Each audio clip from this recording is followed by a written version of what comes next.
Assalamualaikum warahmatullahi wabarakatuh. Alhamdulillahirabbil alamin. Puji syukur kita panjatkan kehadirat Allah Subhanahu wa taala yang telah memberikan kita begitu macam nikmatnya.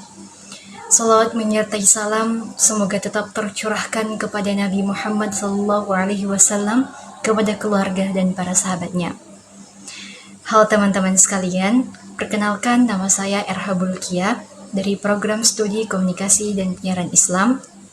Dan video ini adalah untuk menyelesaikan tugas UTS dari mata kuliah Public Speaking. Adapun topik yang akan saya bahas pada video kali ini adalah pentingnya mempergunakan waktu sebaik-baiknya. Teman-teman sekalian, di dalam mempergunakan waktu yang sangat singkat ini, kita senantiasa lalai dari rahmat Allah Subhanahu wa taala. Maka dari itu, Allah Subhanahu wa taala memperingatkan kita untuk mempergunakan waktu sebaik-baiknya, terutama beribadah kepadanya. Sebagaimana di dalam firman-Nya dalam Quran surah Al-Asr yang berbunyi, A'udzu billahi minasyaitonir rajim. Bismillahirrahmanirrahim. Wal 'asr. Innal insana lafi khusr. Illa alladzina amanu wa 'amilus solihati wa tawasaw bil haqqi wa tawasaw bis sabr. Demi masa, sesungguhnya manusia benar-benar dalam keadaan merugi, kecuali orang-orang yang beriman dan mengerjakan amal soleh, dan saling menasihati dalam menetapkan kebenaran, dan saling menasihati dalam menetapkan kesabaran.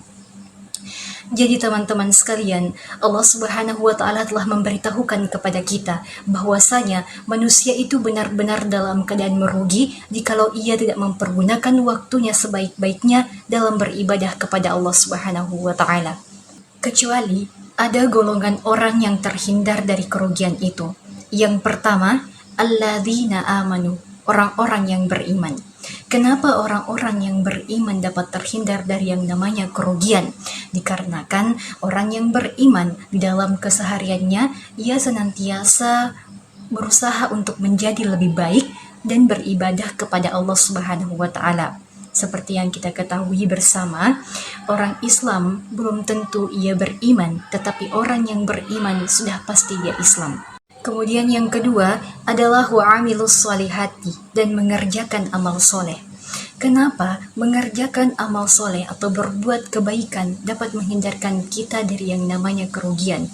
Dikarenakan dengan amal soleh kita itu, dengan amal kebaikan kita itu, Allah Subhanahu wa taala senantiasa memberikan kelebihan kepada kita. Kemudian yang ketiga adalah watawasaw bil haqqi, saling menasihati dalam hal kebaikan. Kenapa kita perlu saling menasihati dalam hal kebaikan? Karena banyak sekali pahala atau ganjaran yang kita dapatkan jikalau kita mengajak keluarga kita, sahabat-sahabat kita untuk sama-sama beribadah kepada Allah Subhanahu wa taala. Bahkan di dalam hadis dikatakan, man dalla ala khair falahu mithlu ajri fa'ili. Barang siapa yang menunjukkan kepada kebaikan, maka bagi dia pahala orang yang mengerjakan kebaikan tersebut. Jadi teman-teman, baru saja kita menunjukkan kebaikan kepada orang lain, kita sudah mendapatkan pahala sama seperti orang yang melakukan atau mengerjakan kebaikan tersebut. Maka dari itu, marilah kita saling mengingatkan dalam hal kebaikan dan saling menasihati dalam hal keburukan. Kemudian yang keempat atau yang terakhir adalah watawasaw bis sabr, saling menasihati dalam kesabaran. Di dalam melakukan kebaikan, dalam mengerjakan ibadah kepada Allah Subhanahu wa taala, Allah Subhanahu wa taala akan melihat seberapa sabar kita dalam melakukannya. Dengan kata lain, apakah kita ikhlas dalam melakukannya? Oleh karena itu, marilah kita senantiasa sabar dan ikhlas dalam melakukan kebaikan, apalagi beribadah kepada Allah Subhanahu wa taala. Baik teman-teman sekalian, mungkin cukup sekian yang dapat saya sampaikan. Kesimpulannya adalah saya mengajak diri saya sendiri dan teman-teman sekalian untuk senantiasa mempergunakan waktu sebaik-baiknya, terutama dalam beribadah kepada Allah Subhanahu wa taala. Terima kasih kepada teman-teman yang sudah menonton video ini. Akhirul kalam, inallahil musta'an wa alaihi tiklan. Wassalamualaikum warahmatullahi wabarakatuh.